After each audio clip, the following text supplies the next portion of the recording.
Nadie sospechó nada esa mañana, ni los clientes que desayunaban apurados, ni los vecinos que pasaban frente a la parrilla encendida, ni siquiera Manuel López Ruiz, que llevaba 16 años abriendo su taquería exactamente igual. El sonido del cuchillo golpeando la tabla marcaba el ritmo del día en carne al fuego. Tortillas calientes, el tráfico despertando la costera Miguel Alemán. Para Manuel esa rutina era más que trabajo, ¿no? Era protección. Mientras todo se mantuviera igual, su familia estaría a salvo. Eso creía Manuel. Tenía 38 años, padre de 2 hijos, esposo constante, comerciante sin antecedentes, sin escándalos, sin enemigos visibles. Para la colonia era el de los tacos, el que recordaba pedidos sin escribirlos y nunca negaba salsa extra. Un hombre invisible en el mejor sentido posible. Su hermana Claudia completaba ese equilibrio. 6 años menor, responsable, metódica. Trabajaba como recepcionista nocturna en un hotel cercano. Cada domingo por la mañana, antes de abrir el local, se reunían para preparar salsas. Era su ritual privado, en silencio, en cebolla picada en chiles tostados. Planes pequeños que parecían suficientes. Nada parecía fuera de lugar, nada parecía peligroso, hasta que una noche de agosto, Claudia no regresó a casa. Fue asesinada durante su turno. Todo quedó grabado por cámaras de seguridad. Hubo una denuncia, una carpeta, palabras oficiales prometiendo investigación. Manuel esperó llamadas, esperó preguntas, esperó justicia. Pasaron los días, luego las semanas. Después, el silencio absoluto. El expediente fue archivado sin detenidos, sin explicaciones, sin consecuencias. El hotel siguió operando, la ciudad siguió con su vida, como si Claudia nunca hubiera existido. Manuel no gritó "an", no protestó, no pidió venganza. Al día siguiente abrió la taquería como siempre.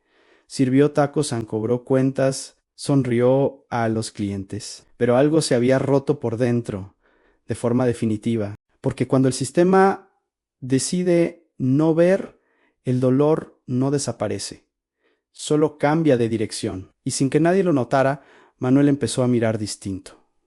El sistema no falló de inmediato, falló lentamente, falló con sellos, con firmas y con silencios que parecían legales. Para Manuel, la carpeta de investigación fue la primera señal de que la muerte de Claudia estaba siendo empujada hacia el olvido. El expediente tenía número, fecha y promesas escritas. Para la fiscalía, eso era movimiento. Para él, era inmovilidad. Nadie volvió a llamar.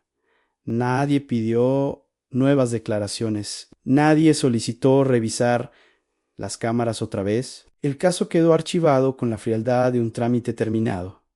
Claudia no era famosa, no era influyente, no pertenecía a ninguna familia capaz de generar presión. Era una trabajadora nocturna más en una ciudad saturada de violencia. Y en ese contexto, su muerte fue tratada como ruido estadístico.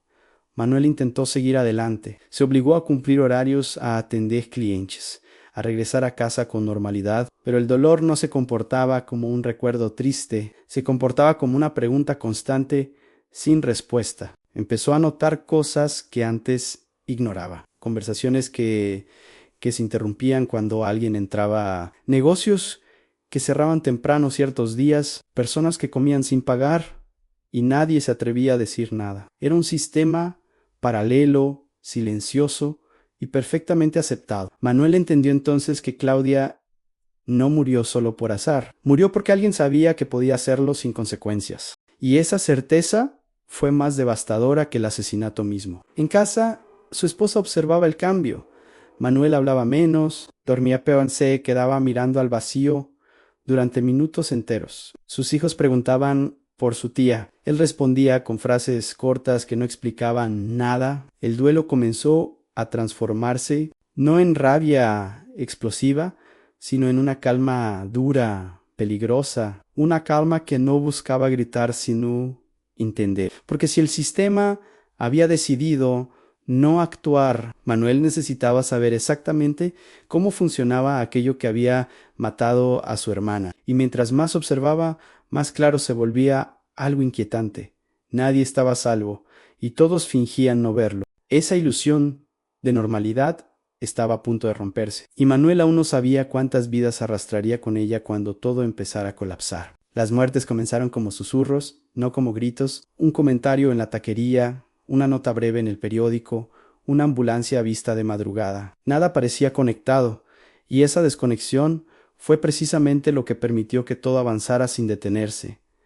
Para Manuel, cada noticia era una confirmación incómoda. No celebraba, no se sentía fuerte, sentía más bien que estaba caminando por un pasillo estrecho del que ya no había salida. Aún así, cada mañana abría el local, encendía la parrilla y repetía los mismos gestos. La normalidad era su camuflaje. Las personas que enfermaron y murieron tenían algo en común que pocos querían nombrar. Formaban parte de una estructura que vivía de la amenaza y del cobro silencioso. Eran rostros habituales en la zona, nombres conocidos en voz baja. Para muchos comerciantes, su ausencia no provocó duelo, sino un alivio culpable. Las autoridades tardaron en reaccionar. No había escenas violentas ni persecuciones. No había un enemigo claro. Las explicaciones fáciles circularon primero en disputas internas, excesos, mala suerte, explicaciones que tranquilizaban porque evitaban una pregunta incómoda. Manuel seguía siendo invisible. Nadie miraba al hombre que limpiaba mesas con cloro y recordaba pedidos de memoria. Nadie imaginaba que detrás de esa calma existía una decisión firme, sostenida por semanas de silencio institucional. En casa, el costo era evidente. Las conversaciones se volvieron escasas. El sueño irregular. Su esposa sentía una distancia nueva, una pared que no sabía cómo atravesar. Manuel, por su parte, se aferraba a una idea simple. Esto terminaría pronto. Pero las historias no terminan cuando alguien lo desea. Terminan cuando dejan huellas. Y toda repetición, por silenciosa que sea, empieza a dibujar un patrón. Alguien tarde o temprano iba a unir los puntos. Y cuando eso ocurriera, la pregunta ya no sería quién estaba muriendo, sino quién había decidido que así fuera. Esa respuesta no aparecería en un informe médico ni en una estadística fría, aparecería en un lugar inesperado, durante una noche específica, cuando un evento aparentemente menor obligaría a las autoridades a mirar donde nunca habían querido mirar, y esa mirada cambiaría todo para siempre, sin retorno. Todo se rompió la misma noche, no por una confesión ni por una denuncia anónima, sino porque el daño fue demasiado grande para seguir fingiendo normalidad, cuando varias personas llegaron al hospital con síntomas idénticos. Incluso el silencio institucional se volvió insostenible. Los médicos fueron los primeros en hablar. No era una coincidencia, no era un caso aislado. Algo había ocurrido, y había ocurrido en conjunto. Los reportes comenzaron a acumularse sobre un mismo escritorio, y por primera vez alguien decidió compararlos en lugar de archivarlos por separado. La fiscalía reaccionó tarde, pero reaccionó. Se abrió una revisión interna, se desempolvaron expedientes recientes, se cruzaron fechas, zonas, vínculos. El rompecabezas empezó a tomar forma con una claridad incómoda. El patrón era evidente, las víctimas pertenecían al mismo entorno, se movían en los mismos círculos y operaban bajo la misma lógica de control. Y cuando alguien añadió un dato más, todo cambió de nivel. Una de las víctimas estaba vinculada con un caso anterior, un asesinato olvidado. Una mujer llamada Claudia López Ruizan. El nombre detonó una búsqueda automática, carpeta archivada en hotel, en cámaras en fecha. De pronto, aquello que había sido tratado como un hecho menor adquiría peso real. Ya no era solo una serie de muertes inexplicables, era una venganza. El nombre de Manuel López Ruiz apareció en el radar como una anomalía, no por antecedentes criminales, sino por contexto. Hermano de la víctima, comerciante constante, punto común en más historias de las que debería. La orden judicial no tardó. La madrugada del 28 de diciembre, patrullas rodearon la taquería antes de que amaneciera. Manuel estaba adentro, trabajando como cada día desde hacía años. Cuando escuchó los golpes en la puerta, no preguntó quién era. Sabía exactamente por qué habían venido. Abrió sin resistencia y extendió las manos. No discutió, no negó su identidad. Solo dijo una frase que heló a los agentes presentes. Ya sabía que vendrían. En ese instante, la historia dejó de ser un rumor oscuro y se convirtió en un caso nacional. Pero lo que Manuel estaba a punto de decir después haría que la opinión pública se partiera en dos de forma irreversible. El país despertó con una imagen que nadie esperaba. Manuel López Ruiz, esposado frente a su taquería, aún con el delantal puesto, ocupaba pantallas y portadas. El hombre invisible se había convertido, de pronto, en símbolo. La fiscalía no perdió tiempo. El interrogatorio comenzó esa misma mañana en una sala fría, sin ventanas. Manuel escuchó sus derechos con atención y luego habló. No levantó la voz, no lloró, no intentó justificarse legalmente. Contó una historia simple a una hermana asesinada, un expediente archivado y una espera que nunca terminó. Cada respuesta caía como un peso muerto sobre la mesa. Reconoció a las víctimas, reconoció los vínculos, reconoció que actuó solo. Para los investigadores, aquello cerraba meses de incertidumbre. Para la opinión pública, habría una herida imposible de cerrar rápido. La noticia explotó en redes sociales. Algunos lo llamaron asesino, otros lo llamaron héroe. La palabra justicia apareció miles de veces, acompañada de signos de interrogación. El país discutía mientras una familia se desmoronaba en silencio. La esposa de Manuel recibió la confirmación oficial al amanecer. No hubo discursos ni consuelo institucional, solo una frase seca informando que su esposo quedaría detenido por múltiples homicidios. En pocas horas retiró a sus hijos de la escuela y cerró la puerta de su casa sin saber cuándo volvería a abrirla. El juicio avanzó con velocidad. La defensa habló de dolor extremo y abandono estatal. La fiscalía habló de planeación, repetición y conciencia plena. El juez escuchó sin interrupciones, consciente de que ninguna sentencia resolvería el fondo del problema. Cuando Manuel tuvo la palabra final, no pidió perdón. Dijo que lamentaba haber llegado a ese punto, pero que no encontró otra salida. El silencio en la sala fue absoluto, pesado, definitivo. Días después el veredicto cayó como una losa en prisión por el resto de su vida. El caso quedaba cerrado en los tribunales, pero apenas comenzaba en la memoria colectiva, porque mientras Manuel era trasladado a una celda, afuera alguien hacía una pregunta incómoda. Si el sistema hubiera actuado a tiempo, ¿esta historia habría existido? Esa duda seguiría creciendo, persiguiendo a todos durante muchos años.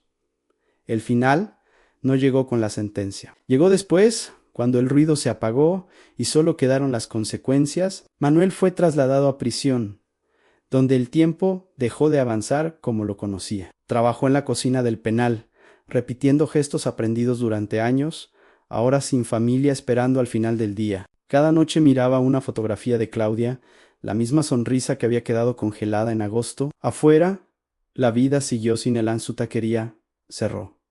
El letrero desapareció. Otro negocio ocupó el espacio como si nada hubiera ocurrido. Su esposa se mudó con los niños, buscando anonimato y silencio. Los hijos crecieron cargando un apellido que no eligieron. El impacto de la venganza fue breve. Algunas estructuras criminales se debilitaron, luego otras tomaron su lugar.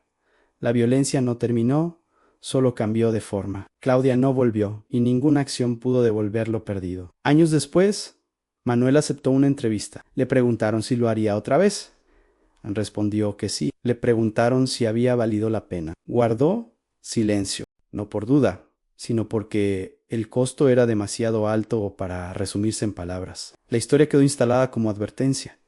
Cuando la justicia falla, el daño no se detiene. Se transforma, puede convertir a personas comunes en símbolos y a víctimas en excusas para nuevas tragedias.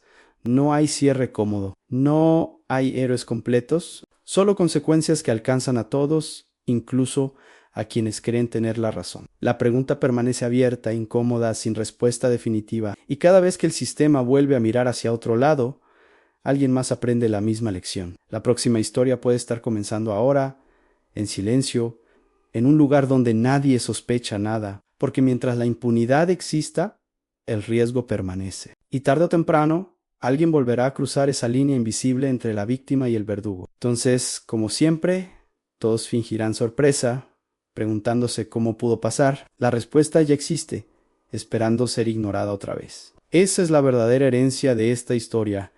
una advertencia que nadie quiere escuchar hasta que es demasiado tarde. Y cuando llega ese momento, no hay regreso.